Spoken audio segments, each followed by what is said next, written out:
बहुत बधाई। बहुत धन्यवाद सर, थैंक यू। इसी प्रकार से आपको तंग करते रहेंगे। नहीं, हम आपके लिए तैयार हैं। गौ माता की। राज जहांगीर जी वो भी मंच पे बुला रहे हैं। यार पता नहीं जो है ना, तू बीच में लोग बोल रहे हैं ना, या तो हमसे करके बोलो, हम बोलो, डिस्टर्ब होता है ना। साहब ने हमारा परिचय दिया, मैं वापस एक बार और दे देता हूं। मैं ब्रालीन गौ सेवक संत पद्माराम जी का, दुलरिया जी का सुपुत्र हूँ, सबसे छोटा। मेरे से बड़े शंकर जी बड़े कानाराम जी, तीनों भाई हैं। हम तीनों भाई साथ में काम करते हैं, रहते हैं। गांव तो हमारा नौखा मंडी बीकानेर डिस्ट्रिक्ट में है, लेकिन रहते बॉम्बे में है। और बिजनेस हमारा पैन इंडिया, पूरे भारत में हमारा बिजनेस है। बिजनेस हम इंटीरियर का बिजनेस करते हैं। हमारे राजस्थान के अदर स्टेट के मिला के करीबन 12 से 15 हजार लोग हमारे साथ काम करते हैं। हम हर प्रोग्राम, छोटा हो या बड़ा हो, शादी हो, जागरण जमा या कुछ भी छोटा मोटा प्रोग्राम, सारे के सारे प्रोग्राम गांव में करते हैं। क्योंकि हमारे पिताजी का कहा, काके गए कि जो भी कोई भी अगर प्रोग्राम कर रहे हो, बिजनेस चाहे कहीं भी करो, लेकिन अपने गांव से जुड़ के रहना और संस्कृति छोड़ना मत। यही हमारी आगे बढ़ने का उद्देश्य है। इसके लिए हम हर प्रोग्राम हमारे गांव में करते हैं। 2-3 महीना पहले जब दिलावर साहब जी, जैसे आपकी सभा थी, वहां पे हमारे बीकानेर में सभा थी, तो दिलावर साहब जी को पता चला कि यहाँ पे बहुत बड़ा पद्म स्मारक बना हुआ है, तो हमको वहां जाना चाहिए और देखना चाहिए।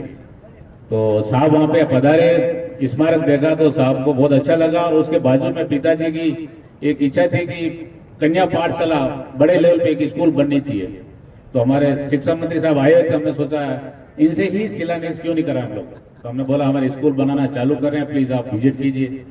साहब ने विजिट किया तो करीबन 2-3 घंटे रुके। तो जैसे आप आए वैसे आसपास गांव वाले करीबन 500-600 लोग आ गए कि शिक्षा मंत्री जाए। तो हर किसी की तो प्रॉब्लम होती है, गांव की, तहसील की, सबकी होती है। तो वहां पे रिक्वायरमेंट लिस्ट, जैसे ये लिस्टें पड़ी, वैसे करीबन 50-60 लिस्टें आई हुई थी, लेकिन उसमें जेन्युइन लिस्टें करीबन 22 से 23 लिस्टें थी, तो जिसका काम करना चाहिए था। तो साहब ने क्या किया, वहां पे अंदर बैठ के खड़े खड़े में करीबन 12 से 15 हाथों मीटर सारे क्लियर कर दिए। बचे कुछ 1.5 से 2 महीने में सारे क्लियर कर दिए। तो हम साहब के क्या फिदा हो गए। मैं बोला देखो ये बहुत अच्छी बात है, जिस एरिया में जाते हैं, जनसभा सुनते हैं और खड़े खड़े वहां पे रह के सारे प्रॉब्लम सोल्व करते हैं, तो ऐसे मंत्री कम मिलते हैं देखने के लिए। हम साहब के रियल में फिदा हुए। तो साहब ने इतना सारा काम किया, तो साहब को हमने बोला साहब आप भी जन सेवा काम करते हो, हम भी लोगों के लिए काम करते हैं, तो जरूर हमारे लिए कोई भी काम हो तो प्लीज आप हमको याद करो, हम आपके लिए तत्पर खड़े हैं। तो सोचो, हमने इतना अच्छी तरह से बोला, लेकिन साहब कुछ भी मांग सकते थे, लेकिन नहीं। साहब ने अगर मांगा तो क्या मांगा, अपने गांव वालों के लिए सुविधा मांगी। बोला हमारे गांव में एक एम्बुलेंस चाहिए, आप एक एम्बुलेंस दिलाओ। तो हम थोड़े बहुत बच्चे को से फिदा वो 100% पूरे हो गए। बोला यार रियल में मानना पड़ेगा, कोई भी नेता ऐसा कम मिलते हैं, खुद के लिए करते हैं, खुद के घर के लिए करते हैं, परिवार के लिए। साहब ने खुद के लिए नहीं किया, गांव वालों के लिए किया, अपने क्षेत्र के लिए किया, छत्तीस कोट के लिए किया। इसके लिए साहब के लिए बहुत बहुत धन्यवाद। एक बार जोरदार ताली दो साहब के लिए। बहुत बहुत धन्यवाद साहब, हम आपके लिए तैयार हैं। ऐसी छत्तीस कौम जनता के लिए, देश के लिए, गांव के लिए, कुछ भी अगर हमारे लायक का काम हो, हम आपके लिए तत्पर खड़े हैं। कभी भी आप हमको बेहिचक याद कीजिए। बहुत बहुत धन्यवाद, थैंक यू।